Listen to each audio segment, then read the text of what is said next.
서양사의 물줄기를 이어오는 세 가지 흐름이 있습니다. 지금은 지구 공동체 글로벌 커뮤니티라 해서 서양, 동양 구분 없이 세계가 한 가족으로 이어져가는 시대이기 때문에 서양사의 세 줄기라면은 지금에 와서는 세계사의 세 물줄기가 되겠습니다. 첫째는 히랍, 그리스의 이성과 논리, 바로 히랍 철학으로 나타나는 이성과 논리입니다. 둘째는 로마의 법과 질서입니다. 세 번째는 히브리 예언자들의 사회 정의, 소셜 자스티스입니다. 히브리 예언자들의 사회 정의라 그러면 단연코 우리는 아모스 예언자를 먼저 생각하게 됩니다. 아모스 예언자, 어떤 사람이며 무슨 말을 했고 무슨 고민을 했던가, 오늘 말씀의 주제가 됩니다.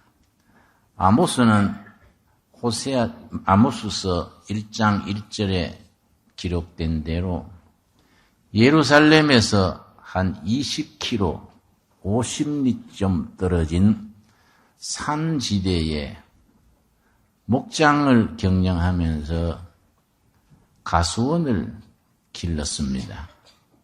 야생 무화과 가수원입니다. 무화과가 그 열매가 약용으로도 쓰이고 육용으로도 쓰입니다. 몸에 부스럼 나고 종기 나고 이런데 무화과 열매를 으깨어서 바르면은 몸에 토끼를 빼내는 그런 역할을 합니다.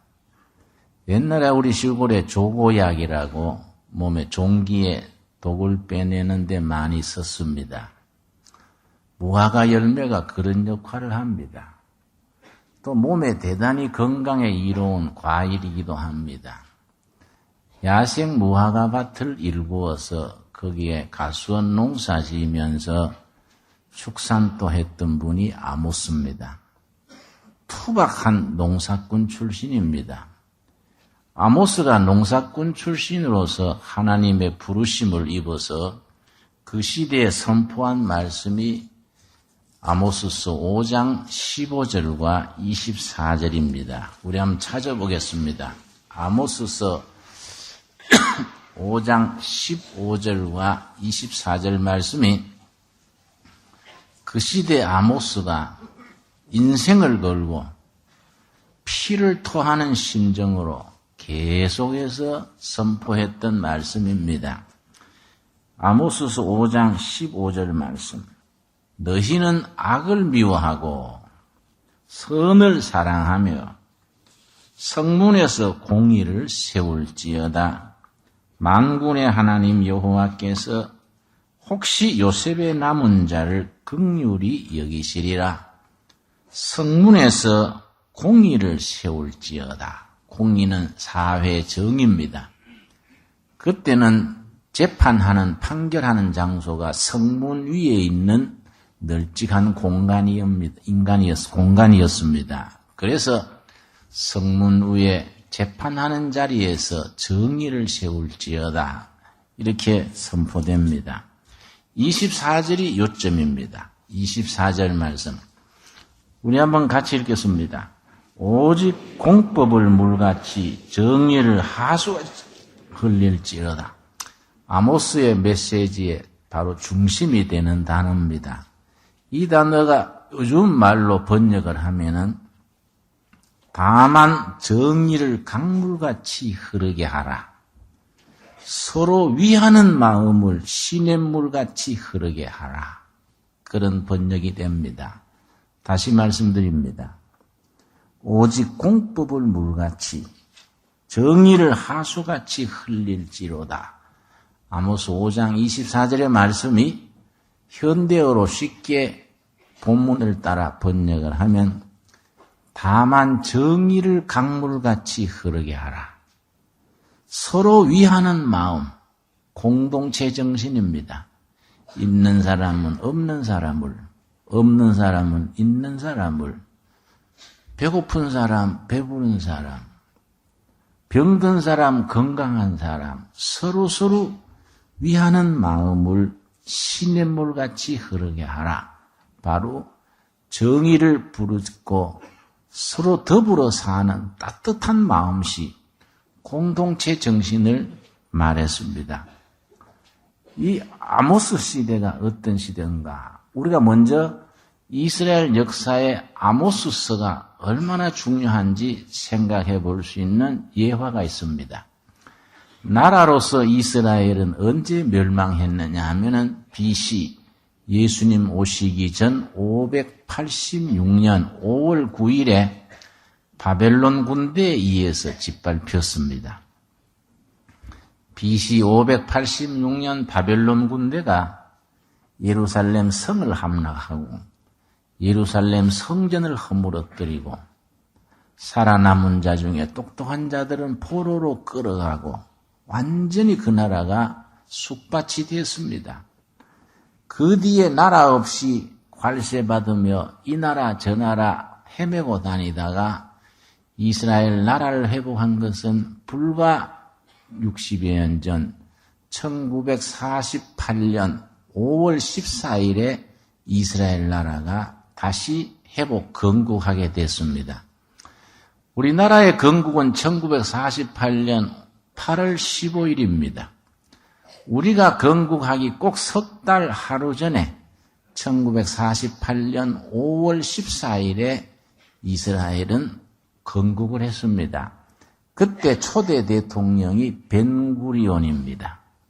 벤구리온이 1948년 5월 14일에 예루살렘 부근의 허름한 헛간에서 농협처럼 그런 조그마한 은행으로 쓰던 허름한 건물 2층에서 온 세계를 향해서 이스라엘 나라 건국을 선포했습니다. 그때 벤구리온 초대 대통령이 이스라엘을 선포할 때 읽은 말씀이 아모스서 9장입니다. 아모스서 9장 11절에서 15절의 말씀을 먼저 읽고 수천 년 전에 자기들의 선배 예언자 아모스 예언자가 예언했던 바를 따라서 이스라엘이 건국을 선포한다. 이렇게 선포했습니다. 그런 점에서 이 아모스서가 이스라엘 역사와 백성들에게는 대단히 중요한 본문이 됩니다. 9장 11절 읽겠습니다. 그날에 언젠가 다가올 미래 어느 날입니다. 그날에 내가 다윗의 무너진 천막을 일으키고 망해버린 다윗 왕국을 말합니다. 언젠가 다가올 그날에 내가 망해버린 다윗 왕국의 천막, 다윗의 천막을 일으키고 나라가 회복될 것을 지금 선포하는 겁니다. 12절 말씀. 저희로 에돔의 남은 자와 내 이름으로 일컫는 만국을 기업으로 얻게 하리라. 하나님의 기업으로서 나라가 세워질 것을 지금 선포합니다. 14절, 15절이 요점입니다. 14절 같이 읽겠습니다. 내가 내 백성 이스라엘에 사로잡힌 것을 돌이키리니 저희가 황무한 성읍을 건축하고 거하며 포도원을 심고 그 포도주를 마시며 가원들을 만들고 그 과실을 먹으리라. 세계 포로로 흩어졌던 사람들이 이스라엘 땅으로 되돌아와서 산업을 일으키고 과수원을 일으키고 농장을 일으킬 것을 예언하고 있습니다. 그래서 그 결론이 15절이지요. 내가 저희를 뭡니까? 그 본토에 심으르니 세계에 흩어졌던 백성들을 본토 이스라엘 땅에 심게 된다는 예언입니다. 내가 저희를 그 본토에 심으리니 저희가 나의 준 땅에서 다시 뽑히지 아니하리라. 이는 너 하나님 여호와의 말씀이니라. 이 말을 선포하고 이스라엘 건국을 선포했던 벤구리온은 지금 또 이스라엘 국민들 앞에 크게 존경을 받습니다. 벤구리온 대통령이 임기를 마치고 사임하는 날, 우리나라 같으면 노무현 대통령은 다음해 2월 25일에 사임을 하게 되지요. 2월 25일에 이제 노무현 대통령은 끝나고 이제 새 대통령 이명박 대통령이 들어서게 됩니다. 벤구리온 대통령이 꼭 그런 날이지요. 오전에 대통령직을 사임해서 후임 대통령한테 자리를 물러준 뒤에 오후에 추럭에다가 괭이와 삽을 싣고 사막으로 들어갔습니다. 신문 기자들이 물었지요. 대통령 각하, 왜 대통령 사임하는 임기 끝나는 날 왜 괭이 들고 삽 들고 사막으로 들어가십니까? 그러니까 벤구리온 대통령이 말하기를 이스라엘의 미래는 사막을 경영하는 데 달려있다. 쓰지 못하는 땅이라고 버려진 사막을 우리가 어떻게 개척해서 거기에 푸른 농장을 만드는 것이 우리 민족의 미래가 걸려있다. 그렇게 말하고 사막 한가운데 들어가서 삽 들고 괭이 들고 농장을 건설해서 기부줄을 세웠습니다. 그래서 이스라엘 백성들이 3억에 가까운 아랍 사람들 사이에서 500만 인구로서 지금도 살아가고 있는 비결이 그런 데 있습니다. 대통령을 사임하는 날 개척자로서 사막 한가운데로 들어가는 겁니다. 우리나라도 앞으로 그런 대통령이 나왔으면 좋겠어요. 불행하게도 우리 전직 대통령들은 하와이로 가기나 백담사로 가거나 징역으로 가거나 아주 떼돈을 미국으로 도피시켜놨다고 세계 신문에 나고 그런 대통령들이 줄줄입니다. 벤구리온 대통령처럼 대통령직을 사임하는 날 괭이 들고 삽 들고 개척자로서 사막 땅으로 들어갈 수 있는 그런 지도자, 그런 도덕성 정말 아쉬운 때입니다. 오늘의 주제는 이 아모스서 1장 1절입니다. 1장 1절 말씀. 왜 새로운 대통령이 뽑혀서 새로운 시대가 시작되려는 때에 아모스 1장 1절을 읽느냐? 내일 모레는 성탄절을 앞두고 새로운 대통령을 뽑아서 온 나라가 새로운 분위기로 시작하는 즈음에 제가 왜 이 아모스서 1장 1절을 읽느냐? 이 말씀을 우리 함께 귀 기울여 주시기를 바랍니다. 1장 1절 말씀. 유다왕 우시야의 시대 곧 이스라엘 왕 요아스의 아들 누굽니까?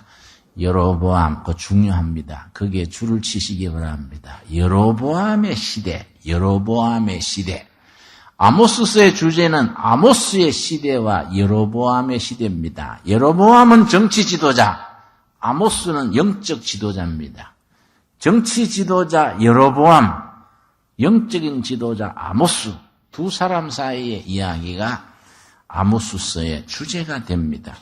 여로보암의 시대의 지진 전 2년에 드고와 목자 중 아모스가 이스라엘에 대하여 묵시받은 말씀이라. 여러분, 중요한 것은 이스라엘 역사에 여로보암 왕 시대가 최고로 풍요롭고 번영했던 시대입니다. 솔로몬 시대 이상으로 여로보암 시대에 경제가 부흥되고 국력이 신장되고 아주 잘 사는 시대가 왔습니다. 경제가 아주 풍요롭고 번영하는 시대가 여로보암 2세, 여로보암 시대입니다. 그런데 문제가 생겼습니다. 가난하고 어려울 때는 여호와 하나님 부르짖고 바로 살랐고 애쓰는 점이 없지 않아 있었는데 여로보암 시대에 부요해지고 풍부해지고 잘 살게 되면서 하나님 앞에 무릎 꿇던 생각은 사그라들고 잘 살게 해주는 신이 바알신입니다. 바알이라는 이름 자체가 풍요입니다. 풍요. 부자 되게 해주는 신이 바알입니다.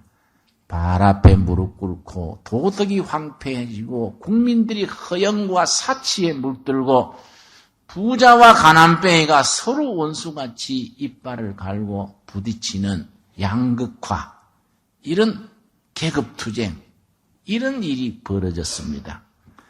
바로 이것이 오늘 우리들에게 주어지는 주제입니다. 여러분, 이명박 대통령이 당선이 됐는데 틀림없이 경제가 좋아질 겁니다. 아마 그거는 거의 확실할 겁니다. 공약 자체가 747이지요. 매년 경제 성장을 7%를 이루고 10년 뒤에 국민소득을 4만 달러를 높이고 세계 7대 강국에 올라서겠다. 이게 747입니다. 저는 가능하리라고 생각합니다. 벌써 대통령 당선된 뒤에 러시아 푸틴 대통령하고 전화를 했었지요. 이명박 당선자는 옛날 기업에 있을 때 러시아를 자주 다니면서 러시아 지도자들과 친구 사이입니다. 자세히 친합니다. 이번에 푸틴하고 전화하면서 그런 말 했습니다. 시베리아를 같이 개발하자. 지금 전화에 그래 신문에 나왔습니다. 시베리아에 우리가 앞으로 선진국으로 가는데 필요한 것이 5가지가 있습니다. 가스, 석탄, 석유, 철광석, 목재 5가지가 시베리아에 거의 무진장이라 할 만큼 묻혀 있습니다. 이걸 우리 이 대통령 당선자는 개발하겠다는 거이지요. 러시아 쪽에서 우리한테 권합니다. 그걸 개발을 해가지고 관을 묻어가지고 만주, 북한을 거쳐서 한국으로 가져가거라. 한국까지 가져오면 일본에서 현해탄으로 관을 연결해서 일본까지 가져가도록 하자. 대단한 계획입니다. 그래서 북한에서도 땅을 묻어주는 노동력을 제공하고 노임을 떨어뜨리고 동북아시아 평화와 산업을 같이 일으킨다. 그런 얘기합니다. 얼마 전에 1달 반 전인가 두바이 대통령이 한국에 왔었습니다. 옛날 이명박 대통령 당선자가 중동에 다니면서 사업할 때에 친했던 친구 사이입니다. 두바이 대통령이 서울에 와가지고 이명박 후보하고 청계천을 같이 걷기로 약속했었는데 정부에서 그걸 좋지 않게 봐서 실천은 못했습니다만은 두바이 대통령 얘기가 중동에 지금 석유값이 엄청 올라서 석유값이 오르니까 중동에 넘쳐나는 게 석유 달러입니다. 중동 부자들은 달러를 모아 묻어놓고 투자할 때를 찾습니다. 그걸 두바이 대통령이 옛날 한적했던 사막 끝에 바닷가 항구에다가 무진장 투자를 해서 세계가 놀라는 두바이를 건설했습니다. 두바이 대통령이 지금 이명박 후보자한테 말합니다. 당신이 대통령이 되면 중동 달러를 무조건 밀어주겠다 하면 소신껏 해봐라. 뭐 그런 얘기가 오고 갑니다. 여러분, 국내 내륙에 운하를 팝니다. 호남의 경부선에 운하를 파면은 전국에 놀고 있던 중장비가 전부 움직이게 됩니다. 경제가 올라갈 것이 틀림없습니다. 그런데 문제가 있습니다. 여로보암 시대의 경제는 최고로 올라갔는데 정치가들이 경제하는 사람들이 생각지 못했던 큰 병이 걸렸습니다. 무슨 병입니까? 여러분, 이게 대단히 중요한 겁니다. 아모스서 3장 14절 보겠습니다. 아모스서 3장 14절 말씀. 3장 14절. 여로보암 시대에 고질적인 병이 걸려서 최고로 번영했던 시대에 그 나라가 망하는 기초가 그때 딱 끼어졌습니다. 골수 깊이 암 같은 병이 들게 된 겁니다. 그래서 아모스라는 하나님의 사람이 피를 토하는 심정으로 그것을 지적하는 겁니다. 3장 14절 말씀. 내가 이스라엘의 모든 죄를 보응하는 날에 베델의 단들을 벌하며 바알을 섬기는 제단입니다. 가난하고 힘들 때 여호와 하나님 섬기던 백성들이 잘 살게 되니까 여호와는 필요 없고 부자 되게 해주는 신, 재물의 신 바알 앞에 제단을 샀습니다. 그 베델의 단들을 벌하며 그 단의 뿔들을 꺾어 땅에 떨어뜨리고 15절 같이 읽겠습니다. 겨울궁과 여름궁을 치리니 상하궁들이 파멸되며 큰 궁들이 결단나리라. 이는 여호와의 말씀이니라. 겨울궁은 겨울별장입니다. 여름궁은 여름별장입니다. 상하궁은 그 당시에 최고의 사치품 건축 자재가 상하입니다. 겨울별장, 여름별장, 상하별장에서 흥청망청 우리가 놀아보세 이 말입니다. 여러분, 경제가 좋아지면서 허영과 사치, 거기에다가 도덕이 피폐합니다. 6장 4절 보겠습니다. 아모스서 6장 4절 말씀. 상하궁에 누우며, 최고의 사치품 상하궁에 누우며 침상에서 기지개 켜며 양떼에서 어린 양과 우리에서 송아지를 취하여 먹고, 어린 양고기, 송아지 고기가 아주 부드럽고 맛이 있지 않습니까? 큰 고기는 맛이 없다고 송아지 고기, 양새끼 고기를 침대에 누워가지고 먹으며 5절입니다. 비파에 맞추어 헛된 노래를 지질거리며 옛날에 가난할 때 하나님을 찬양하던 입술로 엉뚱한 노래 부르는 겁니다. 침대에 누워가지고 아주 참 음악을 틀어놓고, 요새 노래 이상하지요? 요즘 노래 들으면 또라이들이 부르는 노래 같아요. 우린 따라 부르기도 조금 실성한 사람들이 부르는 노래 같아요. 헛된 노래를 지절거리며 다윗처럼 자기를 위하여 악기를 제조하며 6절 같이 읽겠습니다. 대접으로 포도주를 마시며 귀한 기름을 몸에 바르면서 요셉의 환난을 인하여는 근심치 아니하는 자로다.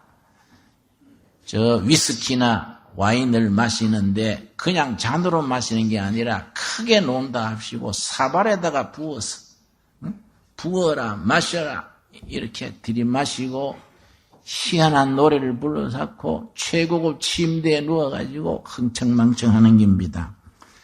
그렇게 되면서 도덕이 어떻게 됩니까? 2장 6절입니다. 아모스서 2장 6절 말씀.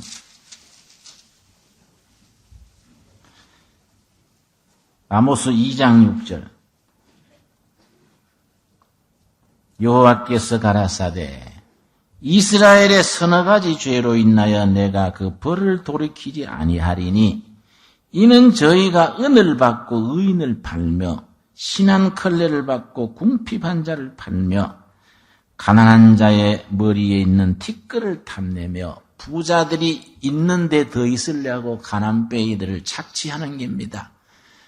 그렇게 되니까 가난뱅이들이 한이 하늘에 사무칩니다. 이놈의 세상 어떻게 뒤집을까?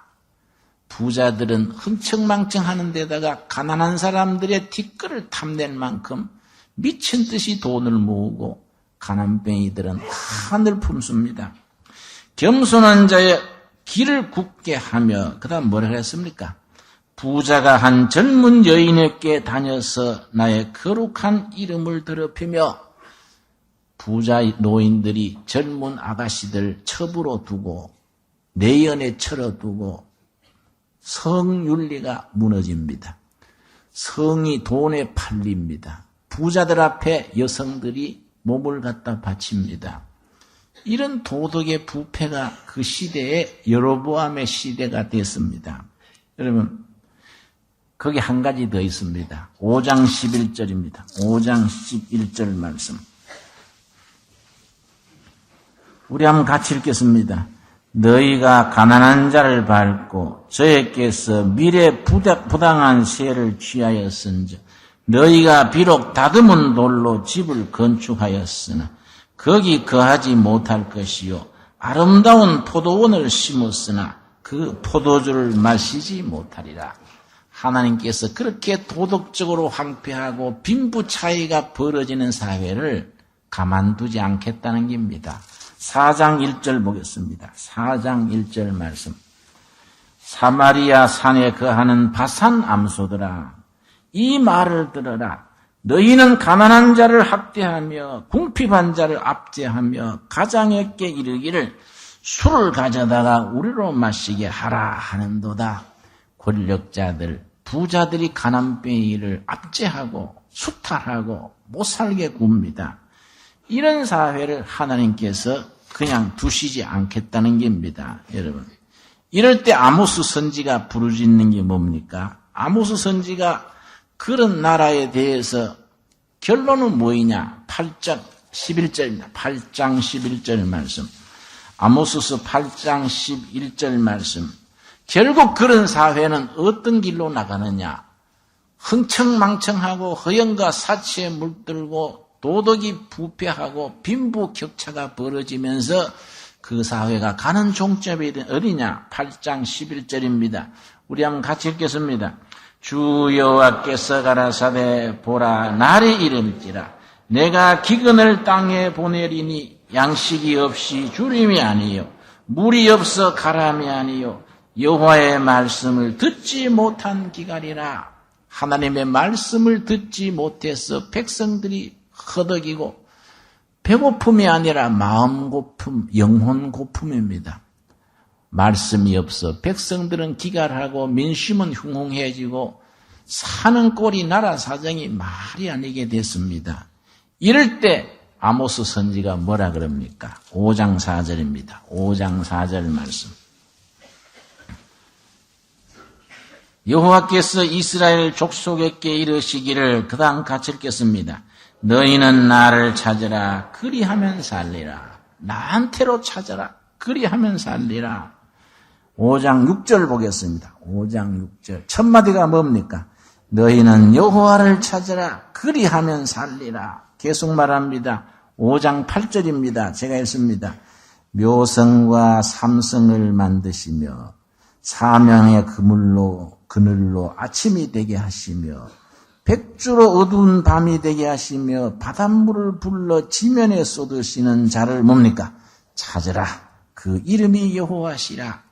그런 시대에 경제적으로 잘 살게 되고 국력이 올라가면서 백성들이 허영과 사치, 도덕의 부패, 성윤리의 몰락, 빈부의 격차 이런 게 극심해질 때에 저 농사꾼 두고와에서 축산하면서 가수원하던 아모스가 나타나서 이름은 나라가 망한다. 하나님께로 돌아오라. 하나님께로 돌아오지 않으면 이 백성이 기근이 일어나고 이 백성에게 재난이 닥쳐온다. 지금 아모스가 그걸 선포하는 겁니다. 여러분, 우리 70년, 80년에 한국 교회가 잘못한 게 있습니다. 70년, 80년에 경제가 고도 성장하고 산업이 일어났습니다. 박정희 대통령 시대 후반부터 잘 살아보세, 새마을 운동하면서 잘 살아보세, 잘 살아보세. 그 노래 아시지요? 잘 살아보세, 잘 살아보세. 오래돼 잊어버리네. 그거 새마을 노래입니까? 마을마다 잘 살아보세 그랬습니다. 그때 교회는 어떻게 했어야 됩니까? 바로 살아보세 했어야 됩니다. 잘 사는 거 좋은데 잘 살고 나서 골이 비면은 가난할 때보다 못하다. 바른 가치관, 바른 정신, 바른 사상, 바른 습관 위에 잘 살아야지 바르지 못하고 잘 살면 재난 덩어리가 된다. 우리가 교회는 그걸 말했어야 되는데 우리 한국 개신교는 과오를 범했어요. 그 시대에 정치인들, 경제인들보다 한술 더 떠서 예수 믿고 복받아 잘 살아보세. 그걸 계속 앞장서서 부르짖었습니다. 그래서 70년대 세계적인 목사님들 슈퍼스타가 나오고 세계 제일 큰 교회들이 등장하고 전 세계 제일 큰 교회, 전 세계 장로교회 제일 큰 교회, 감리교회 제일 큰 교회, 침례교회 제일 큰 교회, 전 세계 큰 교회들이 나오고 그 교회 목사님들은 스타가 되고 교회가 부흥한다고 굉장했습니다. 그런데 2000년 들어서면서 어떻게 됐습니까? 지금 불교도 숫자가 늘어나고 캐톨릭은 비약적으로 늘어나는데 우리 개신교만 줄어들고 있습니다. 여러분, 작년 한 해 동안에 MBC, KBS, 신문, 텔레비에 우리 개신교 교회를 비난하는 대형 기사가 32번 나왔습니다. PD 수첩이니 무슨 고발이니 그러고 여러분 한 달에 2건 반씩 교회를 비난하는 기사가 나오고 시대 민심이 교회가 교회 구실 못한다. 지도자들이 썩었다. 욕을 먹었습니다. 금년 들어와서 벌써 29건이 그래 고발 기사가 나왔습니다. 교회가 거기에 대해서 말을 못하고 있습니다. 왜냐? 우리가 잘 살아보세 그럴 때 바로 사는 운동을 일으키지 못했기 때문에 우리들에게 시대 정신이 우리를 규탄하는 겁니다. 여러분, 여로보암 시대가 시작되듯이 이명박 대통령 시대가 시작이 됩니다. 여러분, 경제가 반드시 일어날 깁니다. 그러나 우리 교회는 할 일을 해야 됩니다. 무슨 일을 해야 됩니까? 아모스의 일을 해야 된다. 아모스. 사회 정의가 강물같이 흐르게 하고 서로서로 도와주고 서로서로 보듬어주는 사회가 시냇물같이 흐르게 하라. 그 역할을 우리가 해야 됩니다. 그래서 제가 2년 반 동안 좋은 대통령 뽑게 한다고 뉴라이트를 만들어서 열심히 일했습니다. 어제 우리가 뉴라이트 송년잔치를 하는데 고맙게도 이명박 당선자가 오셨어요. 와서 축하를 해줬습니다. 그동안에 우리가 수고해 준 거 고맙다고 인사하러 오셨겠지요? 나는 그걸로 끝난다고 생각합니다. 그걸로 끝내고 우리는 여로보암의 일은 대통령 정치 한 사람 맡기고 우리는 아모스 쪽으로 일해야 되지요. 다 아멘 하시지요? 바른 사회, 바른 질서, 바른 가치관 정말로 있는 사람 없는 사람이 하나님 말씀 붙들고 더불어 같이 살고 도덕이 살아나고 신뢰로운 사회가 되고 하나님의 정의로움이 이 땅에 넘쳐나는 그래서 대한민국이 경제적으로 잘 사는 7대 강국이 아니라 말씀으로 세워지는 성서한국 의롭게 사는 의로운 나라 그걸로서 세계 강국에 들어갈 수 있는 영적인 도덕적인 기초를 닦는 일에 두레교회만큼은 딱 자리를 잡고 헌신하고 열매 맺을 수 있게 되기를 바랍니다. 여러분 교회 커진다고 되는 거 아닙니다. 큰 교회 갈 거 없습니다. 지금 크기로도 충분합니다. 여러분 교회 커졌는데 내용이 없어요. 교회 커졌는데 세계 최고로 커졌는데 말 많고 이렇게 시끄럽고 신문에 고발당하고 요란합니다. 여러분 의사가 수술은 기맥히게 했는데 환자가 숨을 안 쉬는 것과 꼭 같습니다. 예. 교회는 끝내주게 잘 짓고 커졌는데 목사는 스타가 됐는데 백성들한테 손가락질 받고 예수님의 영광을 가리는 겁니다. 여러분 우리가 정신 차려야 됩니다. 성탄절이 내일 모레인데 정말로 예수님이 죽으시기 위해 오신 병든 사람, 가난한 사람, 슬픈 사람, 한 많은 사람들이 예수님을 환영하는 성탄절이 되어야 되는데 성탄절에 지금 누가 좋아합니까? 호텔 사람들이 제일 좋아합니다. 시간마다 사람이 바뀌온다 그래요. 술집이 제일 메리 크리스마스입니다. 여러분 술집 앞에 가보십시오. 우리 교회 꾸민 것보다 몇 배는 잘 해놨습니다. 예. 누가 좋아합니까? 크리스마스를 누가 좋아합니까? 술집이나 그런 유흥장이나 묵고 놀고 죄 짓는 데서 제일 좋아합니다. 여러분 성탄절이 진정한 성탄절이 될 수 있도록 성탄절이 바른 성탄절 되게 하는 일에 우리 두레교회는 조용하게 속으로 차근차근 제 역할을 하는 교회로 세워질 수 있기를 바랍니다. 기도하겠습니다. 주님 은혜를 감사드립니다. 주님 오신 날 내일 모레 앞두고 우리 교회를 생각합니다.